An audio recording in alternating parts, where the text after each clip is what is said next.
This video is for Chapter 10 and 14 in MTB 1370, which deals with drug dosage calculations. Now, there are at least two methods to solve problems dealing with dosage calculations. One of them is presented in Chapter 10, and that's what we'll call the formula method. And in Chapter 14, the proportions method is discussed. Now, no matter which method is chosen to solve the problem, the result will be the same, and we use the same three-step approach. Step one is we need to convert to the same unit. So how the medication or drug is supplied and how it is ordered by the physician has to be in the same unit. Step two is think. Before you plug and chug into any formula, first think it through and come up with some reasonable estimate, whether our answer should be 1 tablet, 2.5 tablets, 5 milliliters, or whatever it may be. Third, verify your estimation with the calculation, with either the formula in Chapter 10 or the proportion method in Chapter 14. Now, in this video, we are going to perform all the problems using the Chapter 10 method, which is the formula method. And in that method, we use the formula D divided by H times Q is equal to the unknown X. The D stands for the desired amount. So the D goes with what is ordered. So desired means what is ordered by the physician. And that could be a certain number of grams or milligrams. Have, that relates to how we have it supplied or how it is bottled or on the shelf. And Q, the quantity, relates to the have. So if we had a medication which we had 250 milligram tablets, the have is how it's supplied, 250 milligrams, and the quantity would be, well, it takes 1 tablet to get that 250 milligrams. So the Q and the H are related. And then if we multiply the left-hand side out, we get our answer X, which is the amount, which could be a number of tablets or a number of milliliters if we have a liquid dosage. This is the handout that is posted in Blackboard in Chapters 10 and 14 in Unit 3. It says, in each of the following problems, use the dosage formula or the proportion method to find the amount of medication to be given. Recall, on this video, we are just looking at the formula method. And recall that the formula method is D divided by H times Q is equal to the unknown X.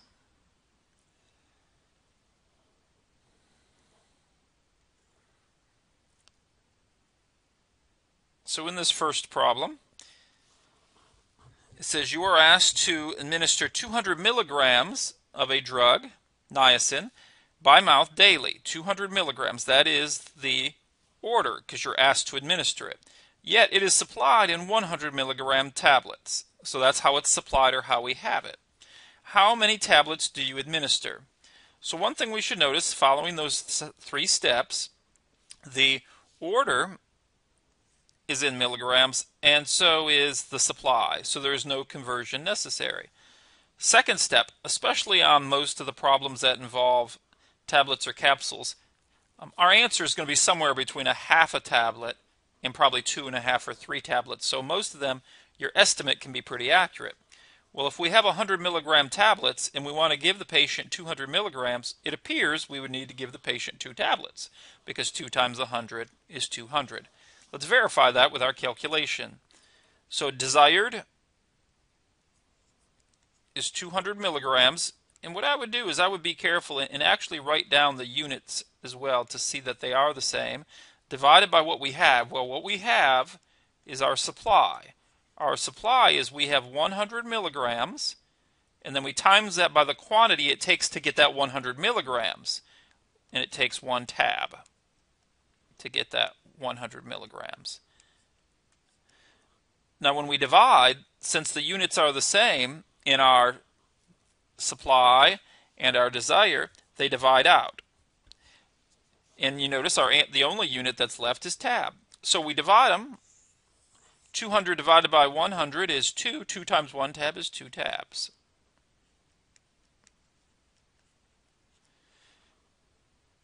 So that would be our answer, 2 tablets, which does match our estimate, by the way.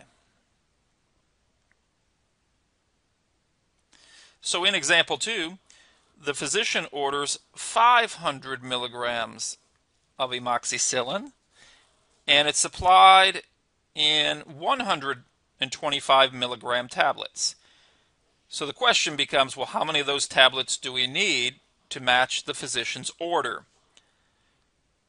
Well, the physician wants 500 milligrams, and the tablets are 125 milligrams. So again, the units match, so we don't need to do any conversion in this example. And then we're really saying, how many times does 125 go into 500? Is it 3 or is it 4? Well, in this case, it looks like 4 times 125 is 500. So if we set our problem up, we would have the order, which is desired, is 500 milligrams, divided by what we have, which is 125 milligram tablets. So we times the quantity, 1 tablet. It takes 1 tablet to get that 125 milligrams. And you notice the milligrams unit divides out. 500 over 125 is 4. 4 times 1 tab is 4 tabs.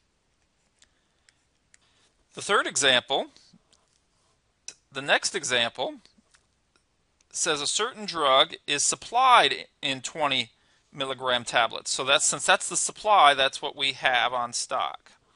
The order is for 60 milligrams. So that's what's desired. That's the order. How many tablets do you need to give? Well, we have 20 milligram tablets.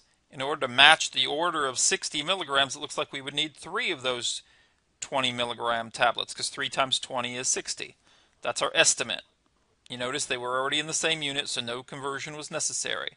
Third step is the calculation to match that 3 tablets. Let's see if it does match it. So 60 milligrams is what's desired. We know we have 20 milligrams in every 1 tablet. The milligrams will divide out. 60 over 20 is 3. 3 times 1 tab is 3 tabs. And we could verify that, because what is 3 times 20? Well, it would give us 60. Now our answer is not always going to be a whole number. Some of our tablets are scored, which means we could cut the tablets in half. Speaking of scored tablets, it appears that number 4 says the order is for 37.5 milligrams. You notice since it's in milligrams, we do use decimals instead of fractions. So the order, so that's what's desired. And the supply is 15 milligram scored tablets. Okay, so that is what we have. That's the H. But you notice 15 doesn't go into 37.5 evenly, because 2 times 15 is 30, which is not quite enough of what is ordered, and 3 times 15 is 45, which is too much of the drug. So it appears our answer is going to be somewhere between 2 and 3 tablets. So let's set up our formula. It's desired, that's the order, is 37.5 milligrams. What we have is 15 milligram tablets, and each 1 tablet is that 15 milligrams. But they're scored, which means there's a little mark on them that you can cut them in half. We're not going to cut our tablets into 1/3 or 1/4 or 1/5, usually just a score mark in the middle that we could cut them in equal halves. So the milligrams divides out.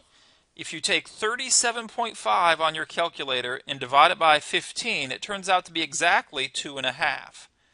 So if you divide these, you get 2.5, and 2.5 times 1 tab is 2.5 tabs. And with tablets, we would prefer a fraction rather than a decimal. If it was in the metric system, we would prefer decimals 2.5 or 2 and 5/10. But with tablets, we prefer the fractional form. The next example has us looking at a problem where we're asked to administer 1 milligram of a drug. That means since that's what we're administering, that's what's ordered, so that's what's desired.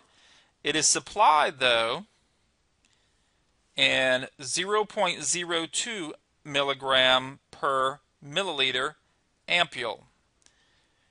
Okay, so you notice there's 0.02 of a milligram of the drug per every 1 milliliter.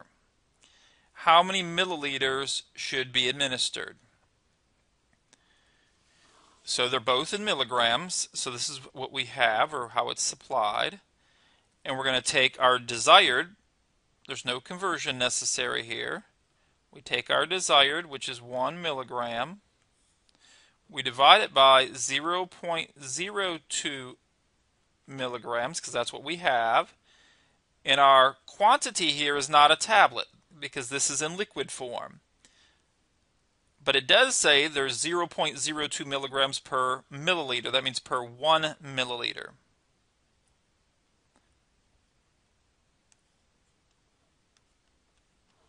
Now again, the milligrams will divide out. If we divide 1 by 0.02, I believe we would get 50. And 50 times 1 milliliter would be 50 mLs. Remember, the proper abbreviation for milliliters is lowercase m, uppercase L. 50 milliliters. And that was the question, how many milliliters should be administered? So recall that a 1 ounce medicine cup, a 1 fluid ounce medicine cup, is roughly 30 mLs. So 50 mLs is a little bit less than 2 medicine cups.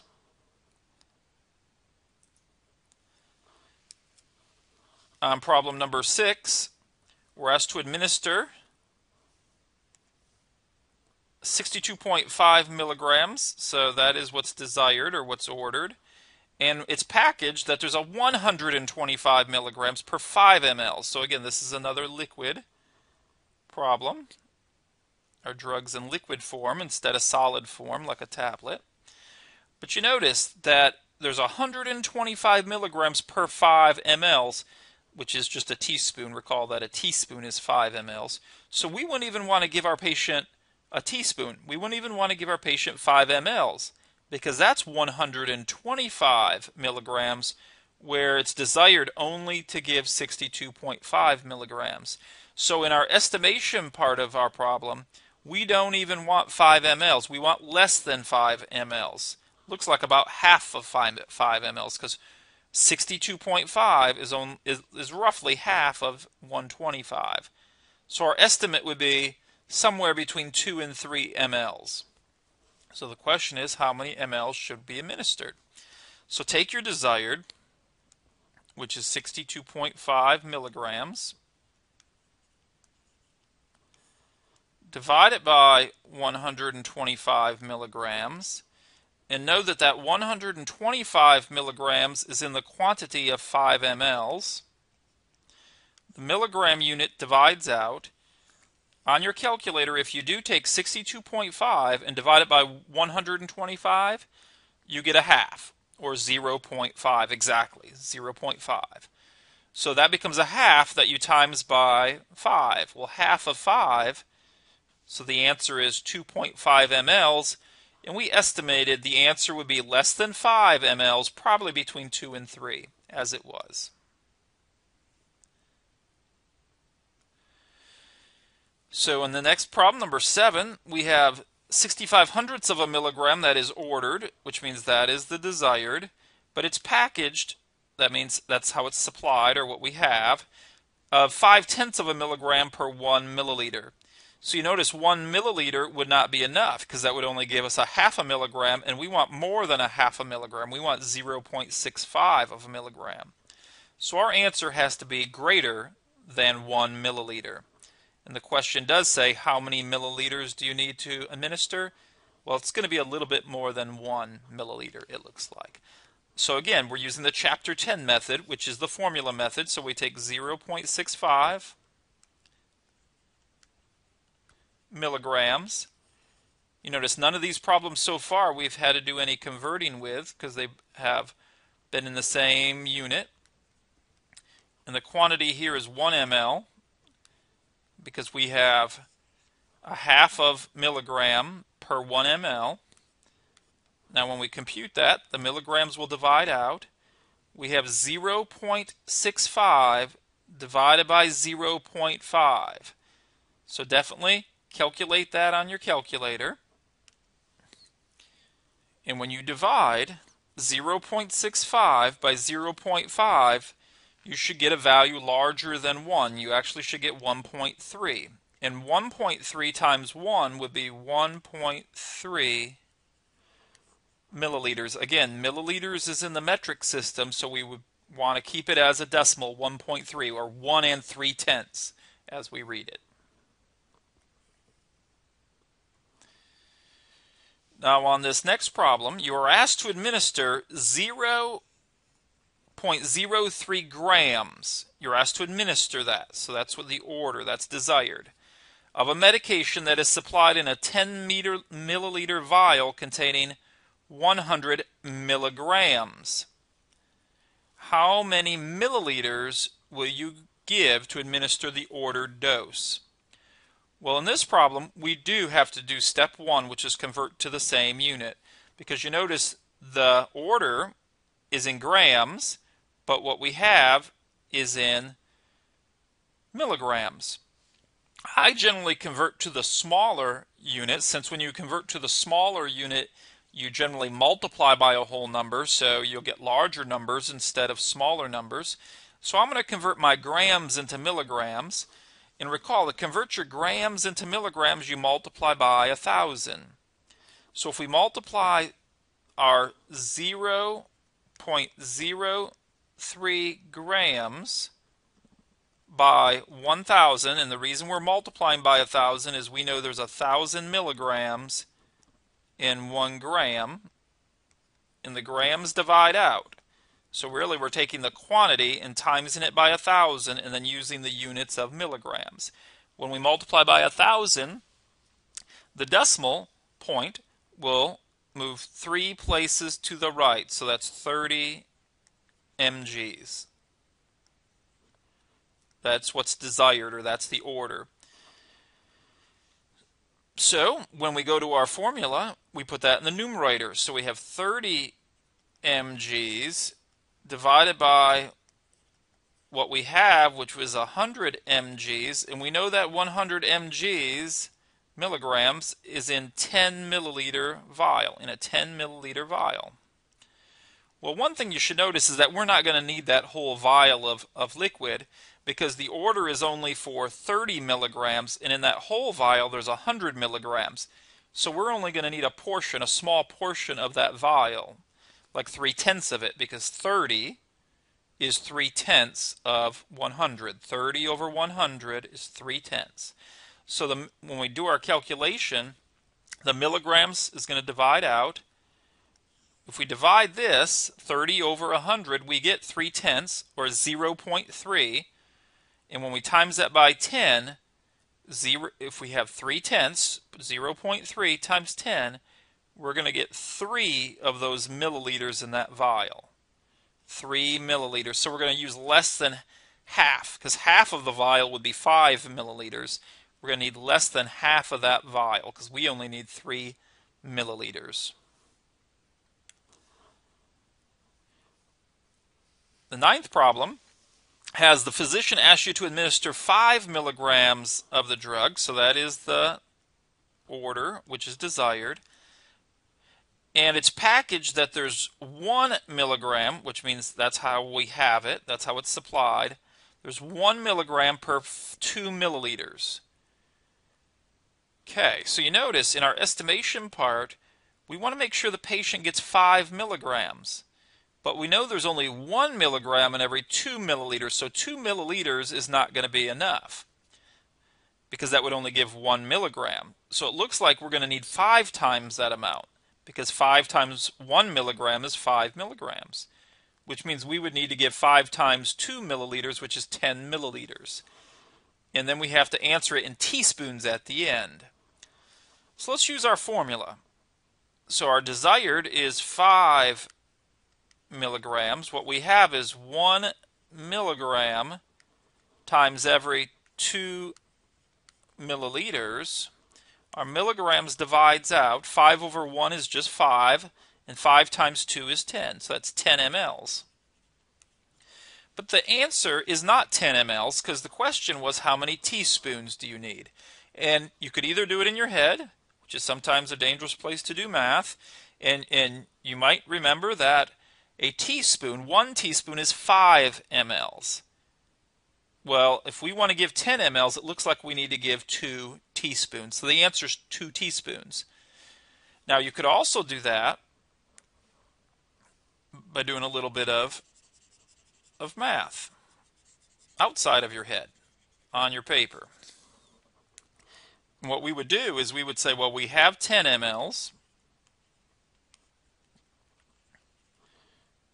We want our mLs to go away, so we put that in the denominator. We want our teaspoons to remain, so we put that in the numerator. The larger unit is a teaspoon, so we say, well, if we have 1 teaspoon, that's 5 mLs, 5 milliliters. And when we multiply these, the mLs divide out, and 10 is in the numerator, so 10 divided by 5 is 2. So our answer is 2 teaspoons. And again, that makes sense because each teaspoon is 5 milliliters. 2 times 5 is 10. So definitely make sure you read the question and answer the question that's posed. The next problem says a certain drug, which I will not try to pronounce, is supplied in 1/10 of a milligram per milliliter. So that is what we have. That's how it's supplied. How many milliliters do you need to give to administer? That means that's the order that's desired. 0.5 milligrams. So they're both in milligrams. But you notice it's only supplied in 1/10 of a milligram, and we want to give 5/10 of a milligram. So we're going to need to give 5 times what we have. So it looks like we're going to need to give 5 milliliters. We can verify that with our calculation, though. Desired in the numerator, have in the denominator, times the quantity to get the have, which is 1 ml. And when we divide, the milligrams unit divides out. 0.5 divided by 0.1 is 5. So that's going to turn out to be 5. And 5 times 1 ml is 5 ml. 5 milliliters. And it did say how many milliliters. If it said instead how many teaspoons, well, that would be 1 teaspoon. 5 mLs is 1 teaspoon. But the question did ask how many milliliters. In problem 11, the order is for 50 milligrams, so that is what is desired. And it is supplied in a suspension of 25 milligrams per 5 milliliters. So again, it's in liquid form. And that's what we have, or how it's supplied. Supplied in a suspension of 25 milligrams per every 5 milliliters. How many milliliters should be given? Well, the order is for 50 milligrams, and we have 25 milligrams in every 5 milliliters. So it looks like we need 2 25s to get to 50, which means we would need 2 of those 5 milliliters, which would be 10 milliliters. So our estimate would be 10 milliliters. Now, our desired is 50 milligrams.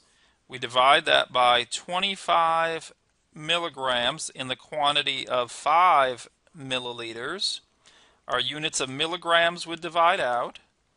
And 50 over 25 is 2.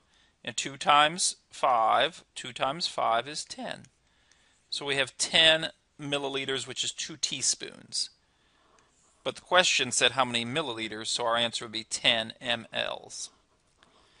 Lastly, we are asked to administer 6 milligrams, and so that's what is desired or ordered.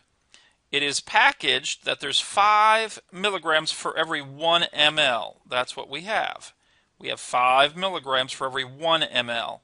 And altogether we have 8 mLs in each ampular vial. how many milliliters do you need? Well, 1 ml is not enough because 1 ml would only give us 5 milligrams and we want 6 milligrams. So we're going to want a little bit more than 1 milliliter. In our formula, we take 6 milligrams, which is what's desired. We have 5 milligrams in every 1 milliliter.